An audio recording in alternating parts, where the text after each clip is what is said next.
সুপ্রভাত বন্ধুরা, আরেকটি নতুন ব্লগ নিয়ে আমি চলে এসেছি তোমাদের বন্ধু উপমা। সকালবেলা ঘুম থেকে উঠে বাগানে ঘুরতে ঘুরতে দেখলাম এত সুন্দর রঙের একটা বেগুনি রঙের অপরাজিতা ফুল ফুটেছে, আর ফুটেছে লাল জবা। এই গাছে এমনিতেই প্রচুর ফুল হয়, এটা মা তারার প্রিয় ফুল।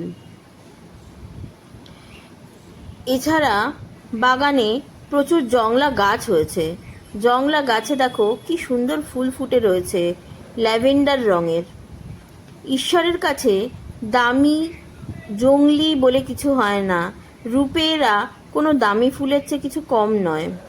মানুষই শুধু ভেদাভেদ করতে ভালোবাসে।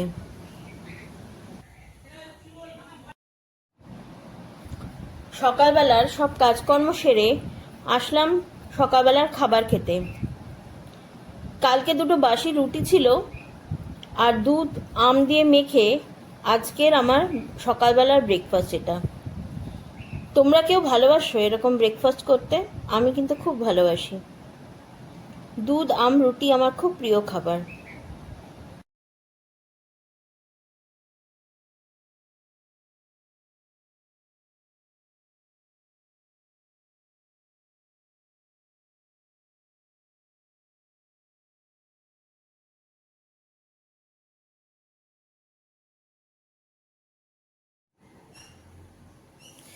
দেখো বন্ধুরা, আমার ডাইনিং টেবিলের অবস্থা।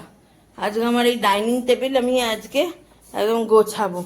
সব জিনিসপত্র এনে সবাই এই ডাইনিং টেবিলটার উপরেই ডাম করে ফেলে রাখে। হ্যাঁ, সব জিনিসপত্র আজকে আমি এই ডাইনিং টেবিলটা গোছাবো, ঠিক করে রেখেছি।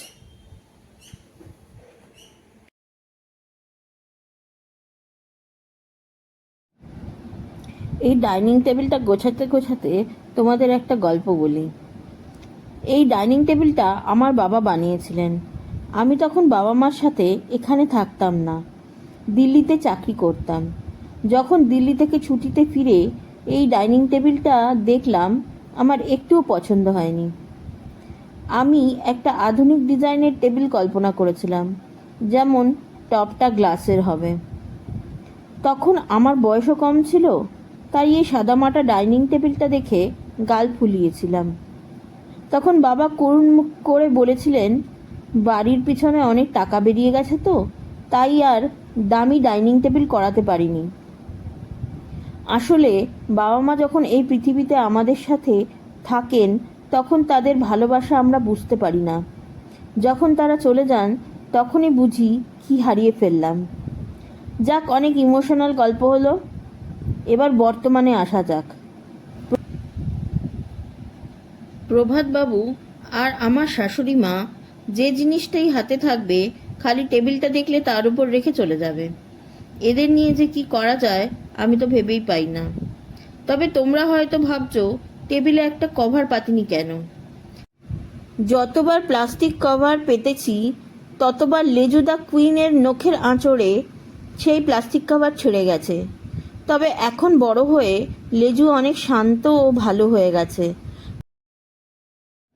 তাই নূতন একটা কভার এনে একবার ভাবছি ট্রাই করে দেখব টেকে কিনা।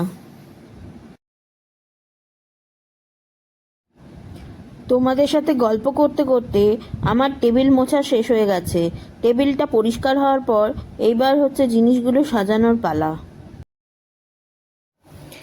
ঘরবাড়ি পরিষ্কার পরিচ্ছন্ন থাকলে মনও খুশিতে ভরে ওঠে, দেখতেও সুন্দর লাগে। তবে একটু পরিশ্রম করতে হয়, এই যা। তবে পরিশ্রমের পরে অদ্ভুত শান্তিতে মন খুশি হয়ে ওঠে।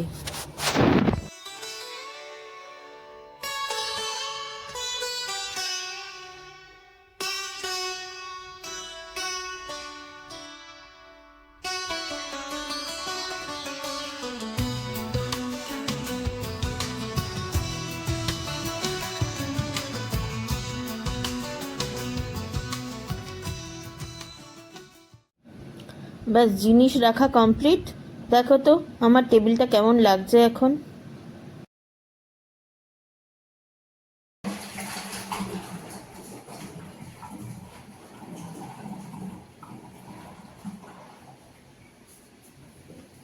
কি শঙ্করদা,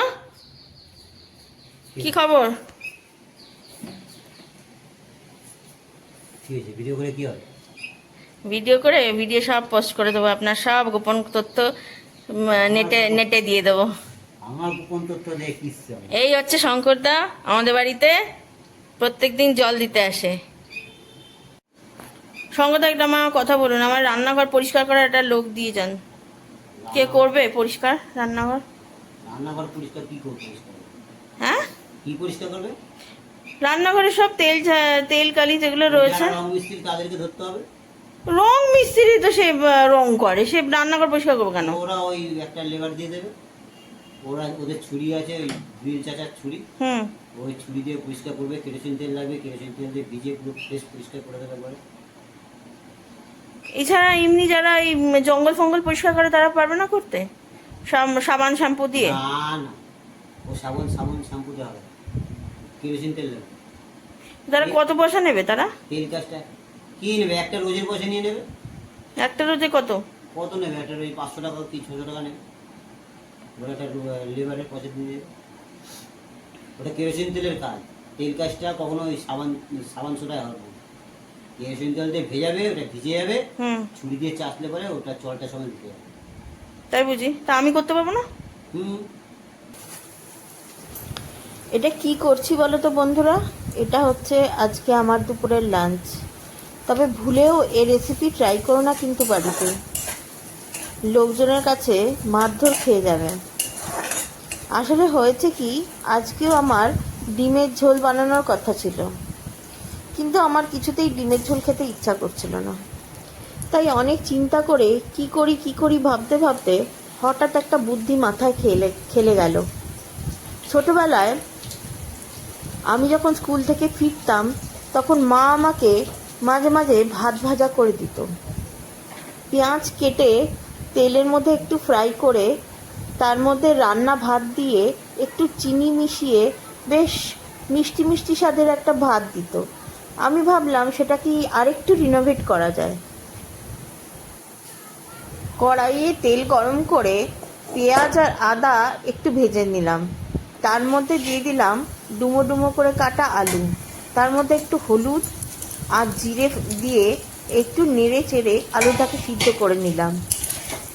ডিম আগে থেকেই সিদ্ধ করা ছিল, সেগুলোকে পিস পিস করে কেটে ওর মধ্যে দিয়ে দিলাম। অ্যাকচুয়ালি এটা ডিমটাকে ভাজলেই ভালো হতো, কিন্তু সেটা তো আর আমার প্রথমে খেয়াল ছিল না, তাই ডিমটা সিদ্ধ করে ফেলেছিলাম ঝোল করার জন্য। তো যাই হোক, আমি তো খাবো, কোনো অসুবিধা নেই। সেই ডিমটা আলুর মধ্যে দিয়ে আর একটু ফ্রাই করে একটু কাজু কিশমিশ দিয়ে তারপর আমারই রান্না ভাত ওর মধ্যে দিয়ে ভালো করে নেড়ে ছেড়ে একটা পোলাও মতন করে ফেললাম। দারুণ হলো না ব্যাপারটা? আমার তো দারুণ মজা লাগছে, দেখি আবার খেয়ে কিরকম লাগে।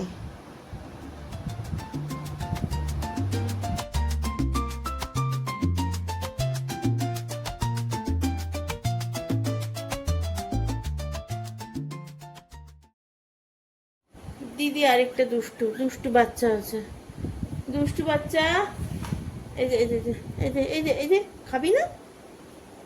এই তো শোনা আমার। ও বাবা, ঘাড় কাট করে দেখে গো, ঠোঁট পরিষ্কার করে ঘাড় কাট করে দেখে। এই নাও এই নাও এই নাও এই নাও। আর খাবে না, আর খাবে না, আর খাবে না? ও দিদি,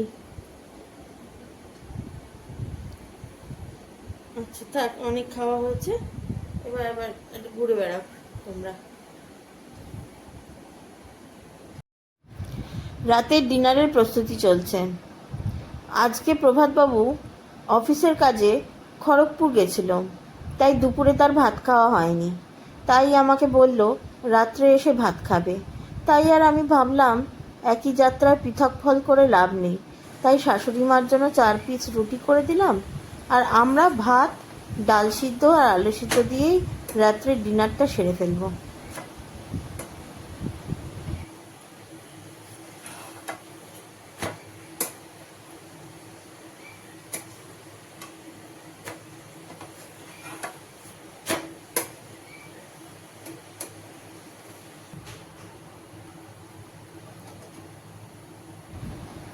আমার শাশুড়ি মার আবার একটাও দাঁত নেই, সেই জন্য সে রুটি বানানোর পরে জলে না ধুয়ে খেতে পারে না, তাই জন্য তার রুটিগুলো আমি জল দিয়ে ধুয়ে তার জন্য প্রস্তুত করে রাখলাম।